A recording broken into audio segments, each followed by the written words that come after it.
11월 편이에요. 벌써 11월 편이 되었군요.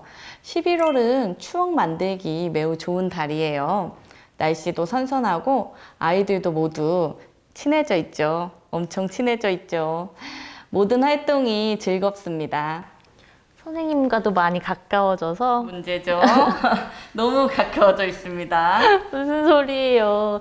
눈빛만 봐도 농담을 알아차리는 각별한 사이가 되었잖아요. 그렇죠. 2학년들이 학기 초에는 제가 뭔가 재미있는 이야기를 하면 이게 진담인지 농담인지 헷갈려 하는데 11월쯤 되면 아이들이 제 눈빛만 봐도 벌써 저기부터 웃습니다.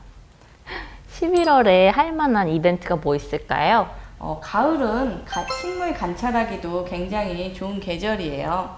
그런데 밖으로 나갈 때 주의해야 할 점이 있다면서요? 네, 가장 예민한 것이 미세먼지입니다. 나가기 전에 꼭 미세먼지 농도를 확인하셔서 미세먼지 피해가 없도록 해야겠네요. 담임 선생님들 그리고 또 체육 선생님들 모두가 미세먼지 어플을 휴대폰에 깔아두시고 수시로 체크하는 게 좋겠죠. 그래서 나가기 전에 한번 휴대폰 어플 통해서 확인을 하는 겁니다. 그래서 아이들한테도 선생님이 미세먼지 수치를 확인했더니 나가도 좋더라. 이렇게 말씀을 하셔야겠네요. 네, 그렇죠. 꼭 안내를 해주는 것이 좋습니다. 좋은 취지로 나가는데 건강을 해치면 안 되겠죠. 그리고 나가기 전에 항상 안전교육을 짧게라도 실시하고 가야 돼요. 일단 교실 밖으로 나가면 아이들이 많이 들뜨기 때문이에요. 맞아요. 밖으로 새어나가는 아이들이 없어야 돼요. 그래서 개별 행동하지 않도록. 그래서 짝을 지어주거나 모둠을 지어주면 개별 행동이 좀 줄어들더라고요. 선생님 작년에 보니까 밖에다가 상추 심으셨던데요? 여러분 놀라지 마세요. 저희 3번째 같은 학기입니다. 안 믿으실 것 같아요. 비결은 인기 없는 학교로 가시면 돼요. 다시 상추 얘기로 돌아가겠습니다. 실과책에 식물 키우기가 나와서 상추를 학교 자연체험학습장에 심었었어요. 시장에서 모종을 사서 심으면 심는 방법도 간편하고 상추가 금방금방 자라요. 상추는 되게 잘 자라더라고요. 자연체험학습장이 없는 학교에서는 파란색 사각 화분 있잖아요. 큰 거 거기다가 심거나 아니면 스티로폼 상자에 심으셔도 됩니다. 상추 모종이랑 배양토만 있으면 심으실 수 있어요. 기분을 내기 위해서 모종삽도 과학실에서 빌려오세요. 그리고 요즘엔 텃밭 세트도 많이 판매하고 있더라고요. 그냥 심으면 되나요? 화분에 흙을 적당히 채우고 상추 심을 자리를 파는 뒤에 상추를 심으시면 됩니다. 흙을 적당히 덮어주시고 물을 주면 끝이에요. 정말 간단하네요. 그렇죠. 그래서 교실에서 키우면 아이들한테 틈틈이 물 주라고 하시면 되고 학교 화단에서 키우면 점심 먹고 한 번씩 둘러보고 물도 주고 이렇게 하시면 됩니다. 반에서 보니까 식물을 특별히 좋아하는 아이들도 꽤 많더라고요. 모종으로 심으니까 싹이 안 틀 염려도 없고 상추는 그래도 비교적 잘 자라는 거니까 키우기가 아주 좋겠어요. 네, 상추가 서늘한 기후를 좋아한다고 해요. 그래서 봄이나 가을에 심기가 적합합니다. 그럼 상추는 키워서 아이들과 나누어 먹었어요? 상추 키워서 삼겹살 파티하면 정말 좋거든요. 정말 맛있겠네요. 그런데 저희 자연체험학습 학장에 심었는데 학교에 산책 오신 동네 분들이 먹기 좋게 자랐을 때 모두 따가셨더라고요. 먹으려고 봤더니 줄기만 남아 있었어요. 그쪽에 좀 많이들 돌아다니셔가지고 도난에도 아주 신경을 써야 되겠네요. 다음번에는 교실에서 키우려고요. 선생님 교실에도 식물 있던데요? 개운죽 말씀하시는 거죠? 그 대나무 같이 생긴 거예요. 네, 맞아요. 그게 이름이 개운죽이에요. 개운죽은 정말 게으른 사람 아니고는 죽이기가 힘듭니다. 운을 열어준다는 좋은 뜻도 가지고 있어요. 그것도 아이들한테 뜻 얘기해주면 이렇게 행운을 받은 것처럼 좋아하더라고요. 그리고 대부분 수경 재배를 해요. 물만 잘 갈아주거나 보충해주면 실내에서도 아주 잘 자랍니다. 공기 정화 효과도 있다고 하더라고요. 교실에서 키우기 정말 좋을 것 같아요. 개운죽 같은 식물을 심을 때도 날씨가 좋고 미세먼지가 없다면 가급적이면 야외에서 실시를 하는 것이 좋습니다. 제가 심은 날은 좀 미세먼지가 나빠서 교실에서 했습니다. 요새 미세먼지 안 좋을 때가 좀 많이 있더라고요. 네, 자주 있더라고요.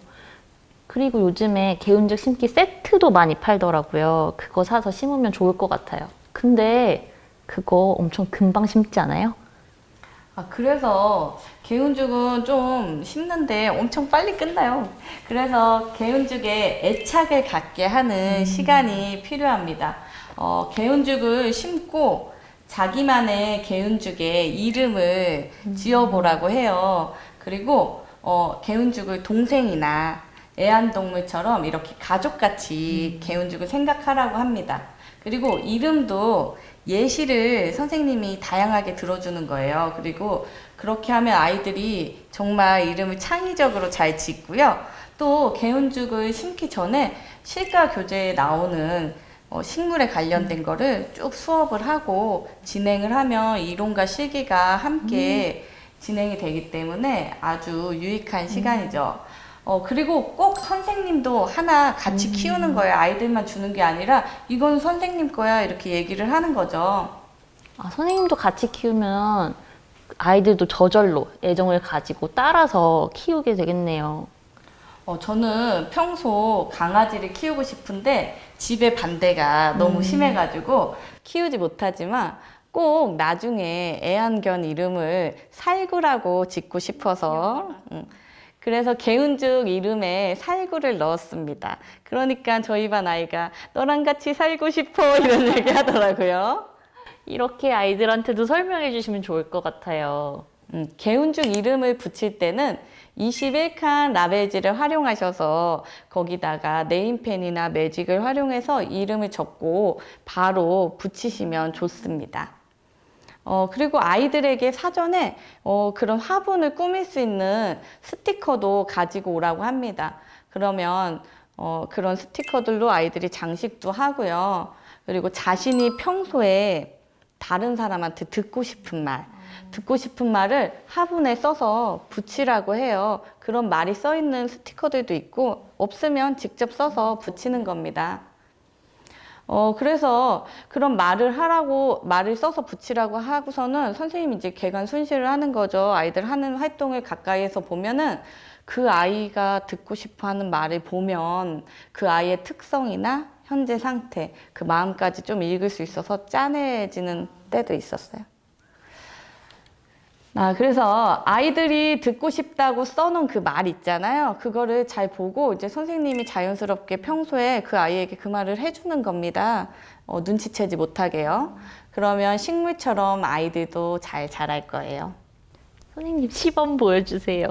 여기 이제 개운죽이 있잖아요. 그럼 우리 개운죽 이름이 살구예요. 그러면 살구야 좋아질 거야 이미 잘하고 있어 이렇게 하는 것도 아이들한테 보여주는 거예요. 선생님이 가서 애정을 갖는 모습을. 제가 개운죽이라면 너무 행복할 것 같아요. 쑥쑥 자라고 싶어요. 그리고 각자의 개운죽과 기념 촬영도 합니다. 우리 살구 웃어야지. 물론 개운죽 못 웃죠. 그렇지만 그렇게 말을 표현을 하는 거예요. 아이들이 엄청 재미있어 하겠어요. 네. 그리고 이제 심은 날 외에도 중간중간에 아이들한테 자기 개운죽한테 가서 예쁜 말 하나씩 해주고 오라고 하는 거예요. 아니면 이제 학교 때 종례 활동하고 났을 때 그러면 이제 갈 때 개운죽한테 가가지고 인사해주고 가요 이렇게 얘기를 하면 됩니다. 아이들 마음까지 심성 교육까지 할 수 있겠네요. 그러면 아이들이 자신이 키우는 식물을 정말 예뻐하고 소중하게 생각하게 됩니다.